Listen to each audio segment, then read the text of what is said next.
Hello, pretty people of the world. This is Binz signing in for episode 7 of Shapez Industries' Road to SIMAM.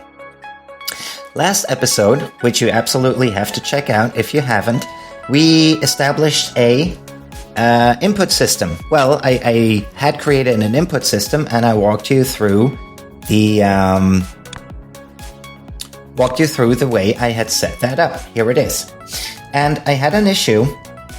Or, well, it wasn't really an issue, but I noticed that there was a discrepancy between the slimness of my smelting unit and the input unit. The input unit was a lot bigger and the smelting unit was extremely thin and long. So I adapted this module off camera to make it a better fit and make it faster in the process. So the very first thing I would like to do is just give you a little demo, I guess. So let's put in some shapes here. And yeah, then let's see how it works, shall we?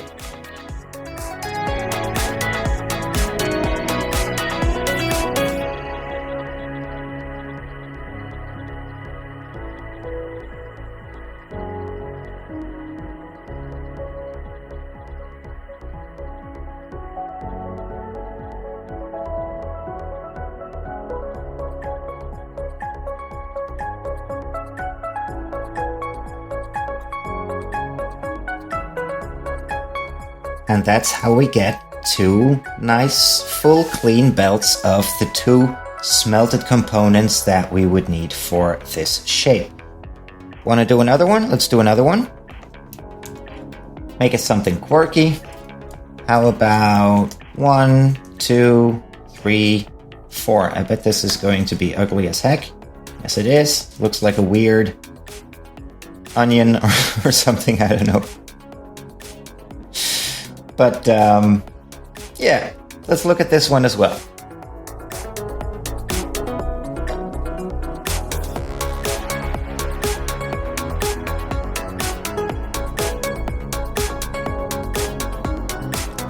And there we have it, the components that we need for that shape. That's how that works. I am very satisfied with it, to be honest.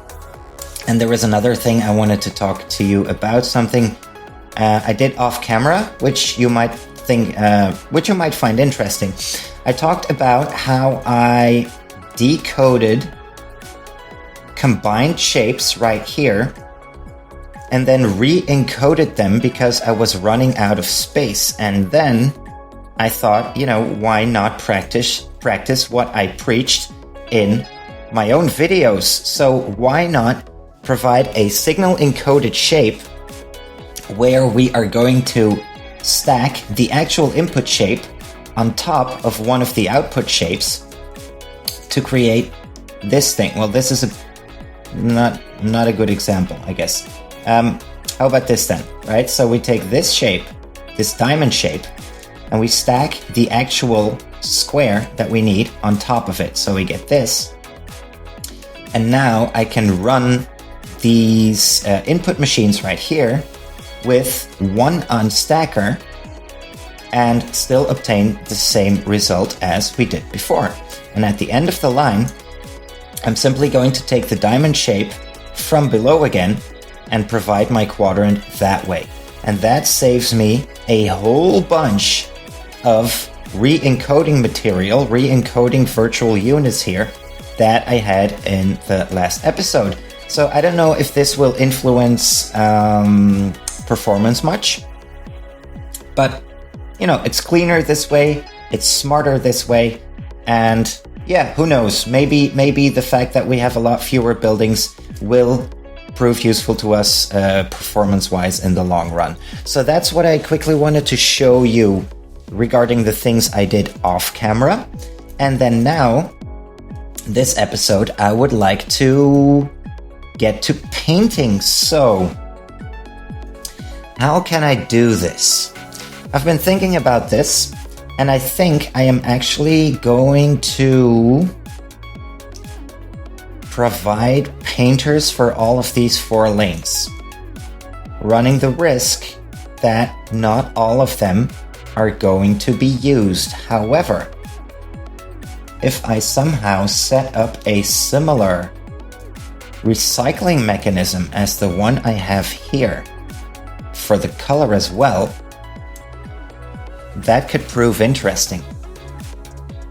I think that's something I am going to pursue. So I'm going to do a little speed build for you, I think, which is probably going to contain some trial and error. I don't know yet at the point of recording how I'm going to edit this later, but I guess we'll see.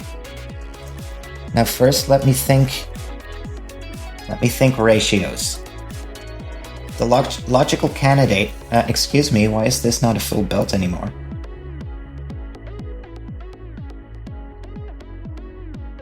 That's weird. I do get full belts there. But we can clearly see that one of these belts is clogging,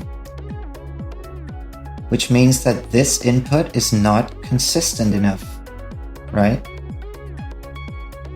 But we do get a full belt of output here. Have I just mismanaged this thing right here? Okay. Something else for me to look at off camera, I guess. Or does it just take time? Does it just take time? I don't know. I will look at this in a quiet moment. Alright, so where were we? Ratios. I'm going to take double painters for this, right?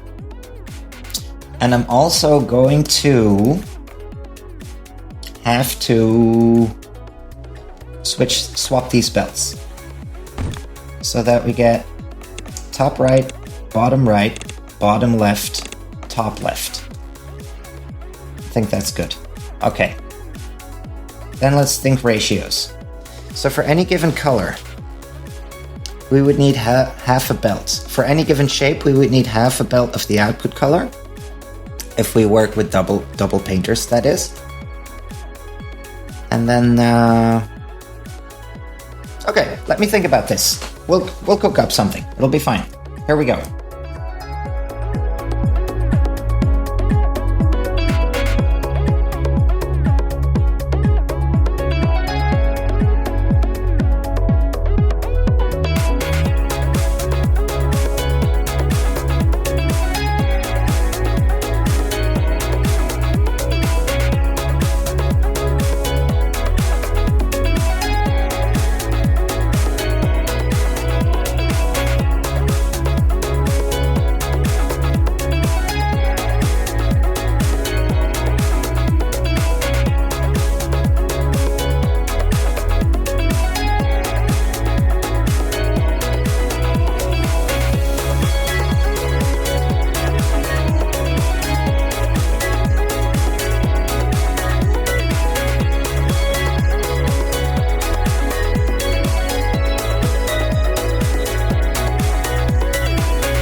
Alright, I think this looks good for starters, doesn't it?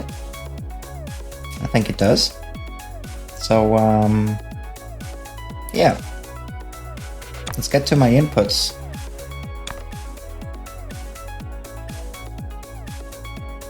And let's copy the storage thing. The only difference being that instead of 10 items, I would need 7.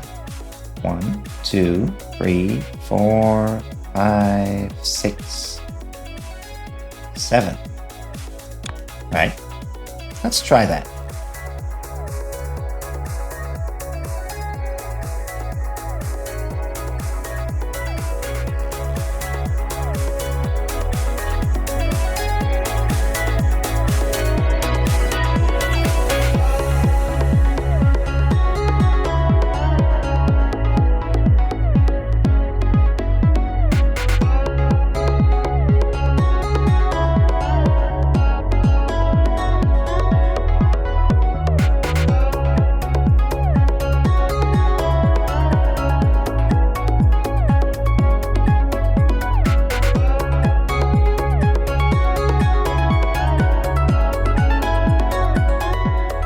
Okay, time to run a test. Let's take a red color.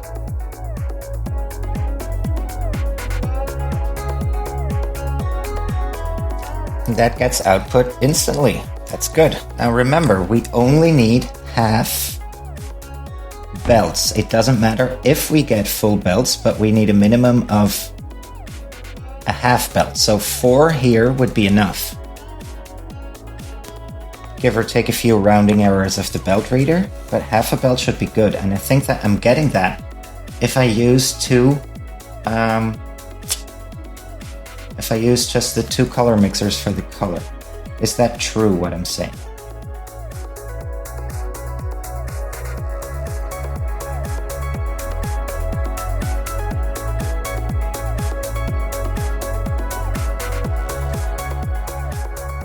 I don't think this is going to be enough, actually. No, it's not. It's not. I would need 3 color mixers per color instead of 2. Okay, that's fine. No problem. Back to the drawing board. Let's get this done.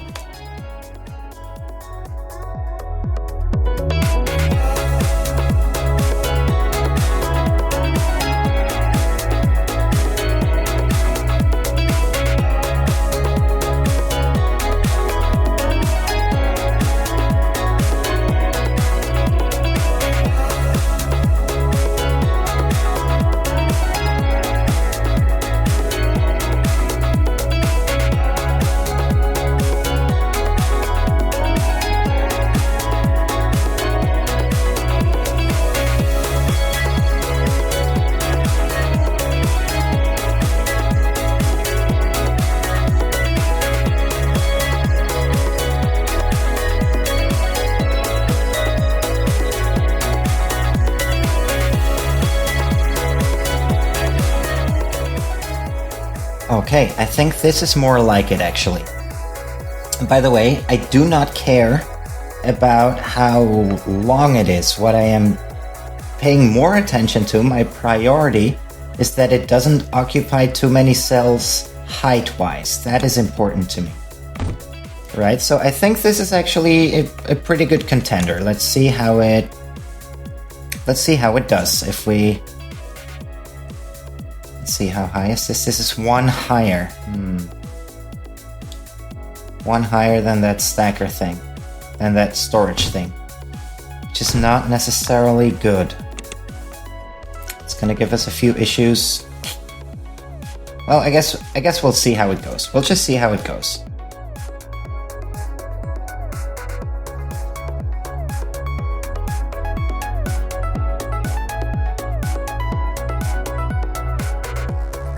Alright, there we go. Now let's run a little test. Let's connect let's say a yellow signal to that. And at first we are going to get a full belt initially. Then that is going to slow down to 3/5 of a belt, which I don't know how to calculate by memory, but it doesn't matter. It should be more than half. That's the important part. And it is. So if this number stays above 4, then I think we ought to be good to go, actually. And I'm pretty sure it's going to. So let's test this with, let's say, green. Why not green? Just the next color in line. Let's test all the colors. Why not? Green first. So here you see this recycling mechanism, right? Now that we are outputting another green, this remainder of yellow that we were outputting gets recycled and it gets put here in its storage. So these things actually fill up over time, which is kind of nice.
Okay, that's looking good. And now the key of this, the important thing, the fundamental thing, is that if we take another color now, like for example cyan, then I need this belt, this cyan supply. I need that before this runs dry. That's the important bit. If that happens, we are good to go. So let's take cyan.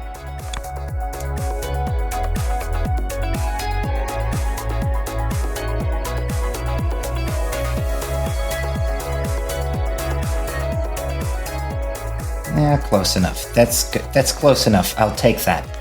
That's good. We have a minor interruption, but remember, at the end of this, we are only going to need half a belt of output. Right, so this is going to work. This is going to work splendidly. I'm very happy with this. Or let's say I'm very hopeful about this. Let's put it that way. I think we're going to be good. I think we're going to be good with this. So let's go to our painter array. Do I still have a simple double painter array? It appears I don't, so we're going to have to custom make it. All right then. Small speed build for you then. Here we go.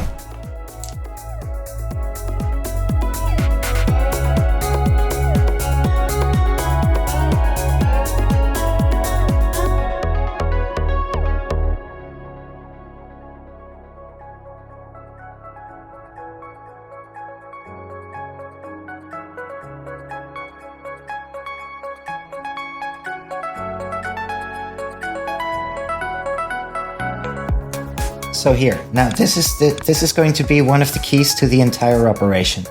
I am going to want filters as closely to the painters as possible, to the paint input side of it, so that we can recycle this. We want to be able to recycle. I want to be able to recycle as much paint as possible.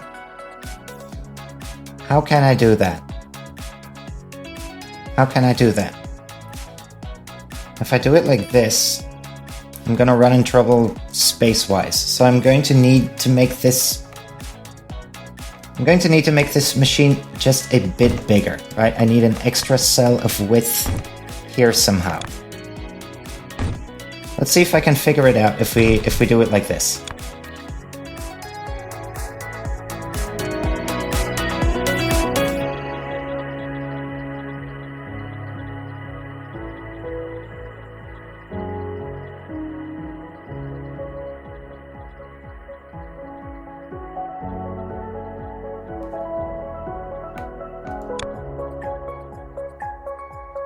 Oh god, this machine is even higher.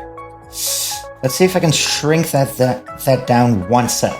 I'll try to shrink that down one cell, and I think I should be able to do it if... let's see...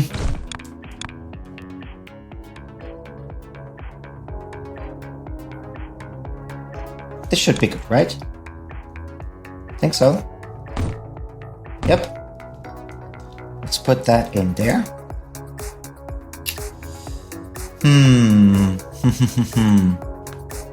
I think it would be better if I didn't clog that, actually. I'm not going to connect it there.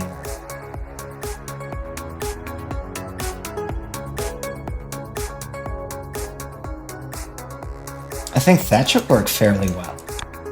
And then I can simply take this signal and connect it to those filters as well, because the only thing we need is the basic color input. We don't need any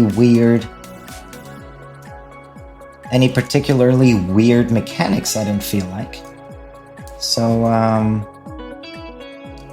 all right, let's see. Let's input some random shape here.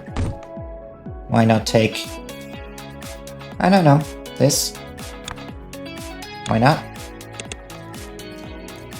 And then let's see if we can get, for example, a full white belt of painted shapes. And if it works as intended, that should be good.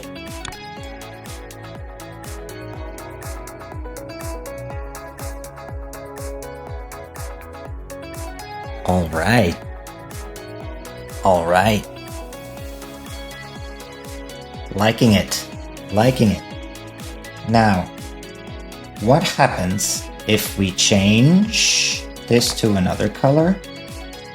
Now suddenly we are going to start recycling. Oh, sorry, wrong button. We are suddenly going to start recycling these colors. Right, and at the end of the road, we are going to get more white than yeah, we're going to get some white reserve here that we can immediately use in case we need white again in the future. I'm not gonna lie, I am happy about this. I'm happy about this, my dear friends. This is the way it's supposed to be. This is what I had in mind. Okay, I am a happy man. I'm a happy man. And now let's get to where we were. And let's see if there is some elegant way in which we can connect that to this module.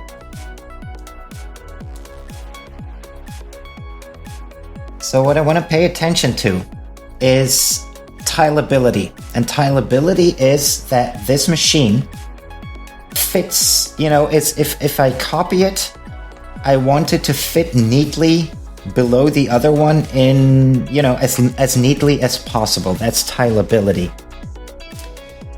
And I am going to have to, let's think about this. If the inputs are coming from the left, then I'm going to need 2 input belts for red, 2 input belts for green, and 2 for blue. So that's 6 in total. So let's draw these out. Draw these out first. I can shrink down one cell by doing this. Okay, that's a thing I could do. So let's put these inputs here.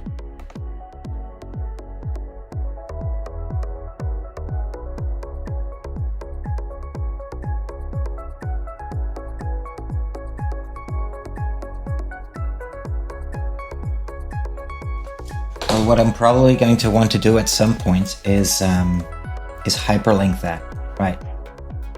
But we're not there yet. We're not there yet. So let's just say that we have taken these colors. They come out here, all the way here. Let's say we have those 6 belts here. This might be one hyperlink green and blue.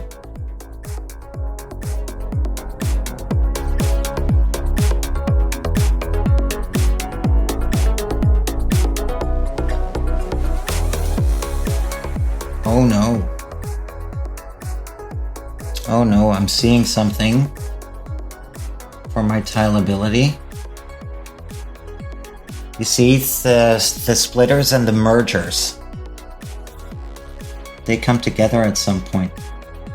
They are adjacent at some point.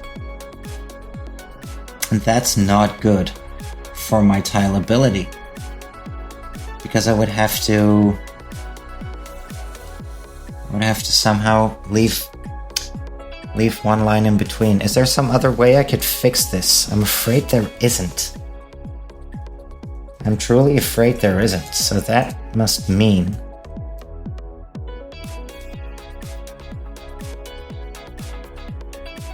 I'm not the biggest fan. This is not super good. But I don't know at this point how to make it better.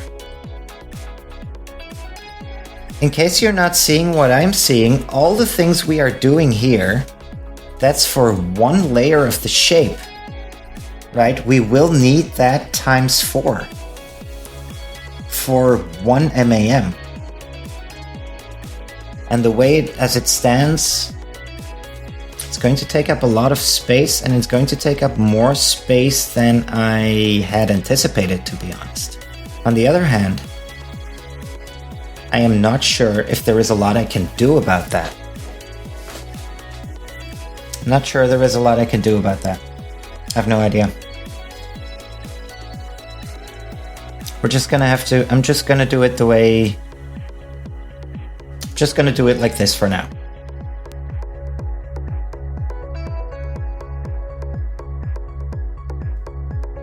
Okay, no, you know what? Change of plans. I'm going to end the episode here. I feel like this is something I'm going to need to have a long look at and contemplate whether it might be a more suitable tiling idea if we perhaps rotated the color inputs 90 degrees, something like that. That could provide interesting. But right as of now, I don't know that yet. It doesn't dawn on me what the best approach would be. Maybe I can make this slimmer or better, or I don't know. This is something I'm going to have to look at.